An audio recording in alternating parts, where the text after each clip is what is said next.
चुनाव में पूर्व निर्धारित कार्यक्रम के तहत कांग्रेस पार्टी द्वारा मनोनीत जिला अध्यक्ष और शहर अध्यक्ष पदभार कार्यक्रम निराला ऑडिटोरियम में संपन्न हुआ है, जहां पर कांग्रेस विकलांग प्रकोष्ठ के प्रदेश महासचिव और प्रवक्ता तन्मय श्रीवास्तव ने बताया कि वर्तमान सरकार द्वारा जुलूस को परमिशन न देकर और शहर में विभिन्न स्थानों पर भी लगी महापुरुषों की मूर्तियों पर माल्यार्पण करने से जो रोक लगाई गई है, इसके यह साबित होता है कि उत्तर प्रदेश सरकार पूरी तरह से तानाशाही पर आमादा है।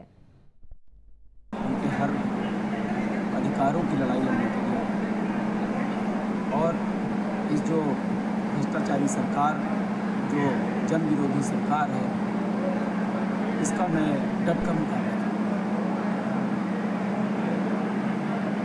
अध्यक्ष जी, आपका रोड शो निकल रहा था, प्रशासन ने आपकी गाड़ियों को रोका था, क्या कुछ कहना चाहेंगे?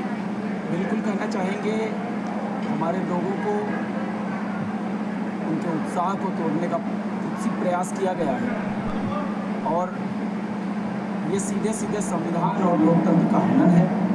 तो वहीं वक्फ बोर्ड को लेकर एक बार प्रयागराज से फिर से बड़ी खबर आ रही है, जहां पर प्रयागराज वक्फ बिल पास होने के बाद पुलिस अलर्ट है। तो ये जुम्मे की नमाज से पहले प्रशासन अलर्ट। वक्फ बोर्ड को लेकर प्रयागराज में प्रशासन पूरी तरह से अलर्ट मोड में नजर आ रही है। फोर्स के साथ शहर में कर रहे हैं फ्लैग मार्च। तो संवेदनशील इलाकों की हो रही है ड्रोन से निगरानी।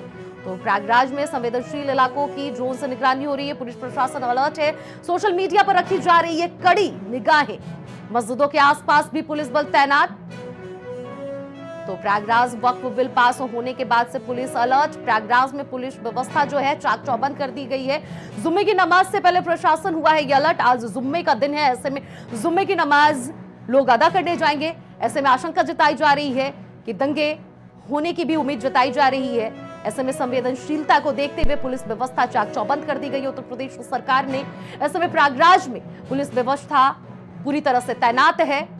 तो ये अभी क्योंकि हाल फिलहाल में पर्वों का समय चल रहा है, अभी हाल फिलहाल में अलविदा जुमे की नमाज और ईद की नमाज, ईद का पर्व कुशलता से संपन्न हुआ है और अभी एक दिन के बाद में रामनवमी का पर्व है और आगामी आने वाले दिनों में अम्बेडकर जी की जयंती और हनुमान जयंती का पर्व है। तो इन सभी के दृष्टिकोण से लगातार जनपद में जो शांति व्यवस्था के लिए और कानून व्यवस्था के लिए हमारे जो अधिकारी कर्मचारी गण हैं वो लगातार फील्ड पर मुस्तैद बने हुए हैं। अलग अलग जो हमारे सेंसिटिव पॉइंट्स हैं, जो हमारे अलग अलग मार्ग हैं, उन पे लगातार भ्रमणशील रह करके स्टैटिक ड्यूटीज को लगा करके लगातार सतर्कता रखी जा रही है, ताकि किसी प्रकार की कोई भी ऐसी घटना ना हो जो कि कानून व्यवस्था को प्रभावित कर सके। जो भी ऐसे लोग हैं उनको चिन्हित किया गया है, जो भी पूर्व में जिनका इस तरह का इतिहास रहा हो या ऐसे क्षेत्र जहाँ पे पूर्व में किसी न किसी प्रकार की घटना हुई हो, उनको चिन्हित किया गया है। वहाँ पे हम इलेक्ट्रॉनिक उपकरणों के माध्यम से, ड्रोन कैमरास के माध्यम से और मैनुअल इनपुट से लगातार नजर रखे हुए हैं। चप्पे चप्पे पे हमारी तैनाती और सतर्क दृष्टि बनी हुई है और सुनिश्चित किया जाएगा कि कोई भी व्यक्ति कानून व्यवस्था को प्रभावित न कर सके। अगर कोई भी इस तरह का प्रयास करने का कोई सोचेगा भी तो उसके विरुद्ध फिर हम सख्त विधि। उन्नाव के शेखनगर नई बस्ती के रहने वाले निवासी अपने चोरी हुए बैटरी रिक्शा को लेकर उचित कार्रवाई के लिए चौकी के चक्कर लगा रहे हैं, लेकिन उनकी कोई सुनवाई नहीं हो रही है। बताया जा रहा है कि पीड़ित युवक एसपी ऑफिस पहुंचा और उन्होंने आला पुलिस के अधिकारी से मिलकर पूरे मामले की जानकारी देकर उचित कार्रवाई करने की मांग की है।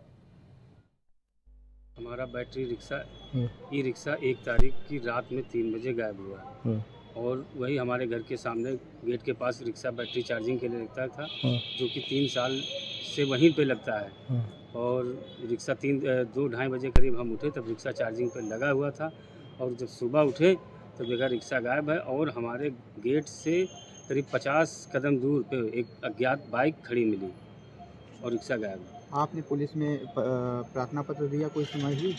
हम चौकी काशीराम कॉलोनी चौकी में एप्लीकेशन दी और अपनी रिक्शा खोने की और प्लस जो अज्ञात बाइक वहाँ पे खड़ी थी उसकी, तो अभी तक कोई कार्रवाई नहीं हुई। तो प्राइम उत्तर प्रदेश में फिलहाल इतना ही। बाकी खबरों के लिए जरूर बने रहिए प्राइम टीवी के साथ।